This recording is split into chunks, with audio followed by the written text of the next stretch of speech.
I'm here with Reginald Edmund. He's a resident playwright of Chicago, dramatist, and managing curating producer of Black Lives, Black Words International Project. How are you doing today?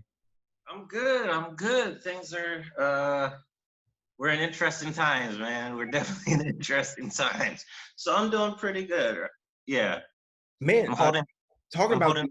these times, the Black Lives and Black Words Project is hybrid live, theatrical, and cinematic productions, which are held through Zoom.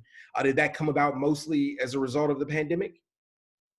Yeah, I mean, originally, Black Lives, Black Words, we got started off. Let me give a little bit of a backstory, I guess. But Black Lives, Black Words was started in 2015 with my co-founder, Smelia Hodge Dalloway. And we started this global initiative to celebrate and uplift and those artists who have helped pave the way for Black socially conscious work. And then also at the same time, push forward those voices that are that I would call the new Black vanguard for Black theater, which is the emerging and the mid-career artists that are standing up for the Black community, especially during the time of Trayvon Martin and Michael Brown and Sandra Bland and so many others. And so from there, we started off in Chicago doing a project at the Greenhouse Theater, and we launched it there. We fire hazard the Greenhouse Theater, and then we got crazy bold and said, all right, so what's next? And so we took it on the road. And so we started off with 10-minute plays.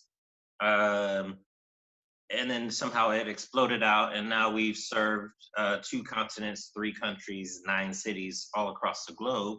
And I think the Plays for the People series, yes, it started off with the need and intent to really provide the opportunity for Black writers during this time period to speak about the things that are going on while in the middle of this freaking pandemic. But I mean, it was also part of our plans for us to we were planning to launch a actual play season that was going to be live and in person. So I mean, this is all part of the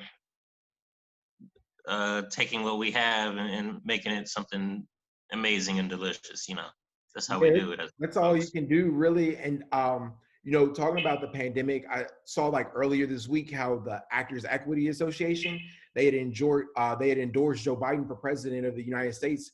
In statements from the president of the association, Kay Shindle, and the executive director, Mary McCall, the union slammed the Trump administration's utter failures to respond to the pandemic, the administration's record of working to undermine workers' rights, and how both have negatively impacted the theater industry. Do you feel, you know, that the Trump administration has been particularly damaging to the arts? Oh, hell yeah. Excuse my language, but hell yeah. I mean, I think it's look, what we have right now in this current moment in time is a for a lack of better words, a fascist, right? And when we come into encountering people who are fascists, the first thing they want to do is take away the means for people to speak out and to stand up and to point people in the moral compass of which we need to go in. And so, yes, one of the main objectives of Trump is to silence the artists, is to silence those who would stand up against him. And Nina Simone once said the role of an artist is to speak to their times, right? And so you have to, if our role is to speak to our times, the very first thing that you're gonna do, if I'm some kind of a dictator, if I'm some kind of person who push forwards white supremacist agendas, I'm gonna do my damnedest to silence Black artists from telling people to get out and vote or stand up and fight. Sure. And that obviously is one of the reasons it's important to produce plays around social and political issues. Yeah, exactly. Mm-hmm. So the next play up for the Black Lives, Black Words International Project is The Call for the Wailing Woman, October 12th to the 17th. What's that about? and how can people check it out? Well, right now, at the moment in time, we have going on Idris Goodwin's play, The Immortal Goats, Mhm. which is going to be followed up by Katrina D. Richard's play Call for the Wailing Women. Um,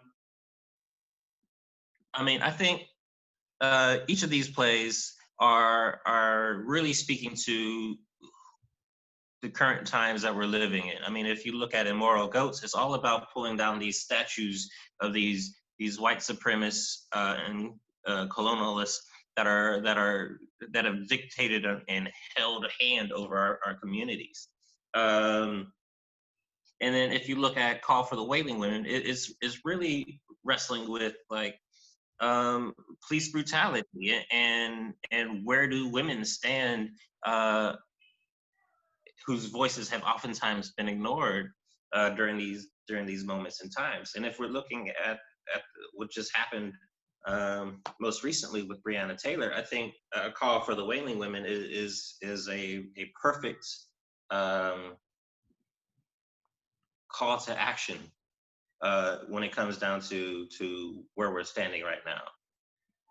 Yeah, and you bring up about like women's voices and stuff, everything not being heard, and then you think about like people of color in theater. A lot of times there's been racist policies specifically cited, like white directors, you know, um, Mm. directing a person's play that was written by a person of color. Have you ever experienced any of that in the theater? Oh, 100%.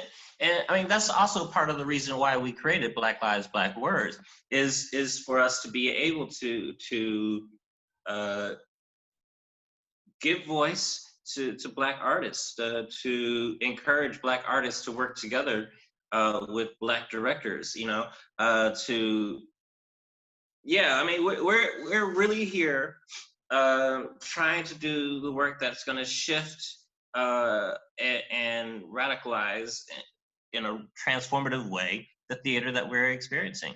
Um, I think uh, a huge part of the issues right now is they're not trying to. These white institutions aren't trying to make space for the next Lorraine Hansberry and the next August Wilson.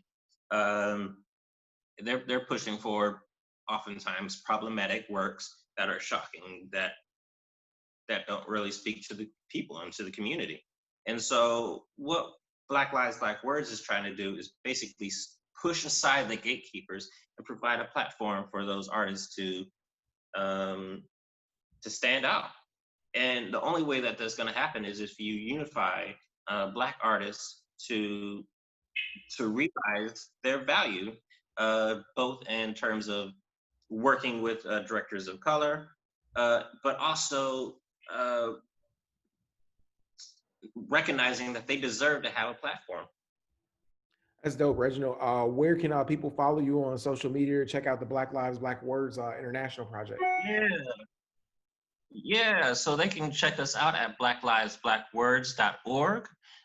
You can get tickets at blacklivesblackwords.org/get under tickets, and hopefully you guys can join the theatrical revolution that we're pushing forward.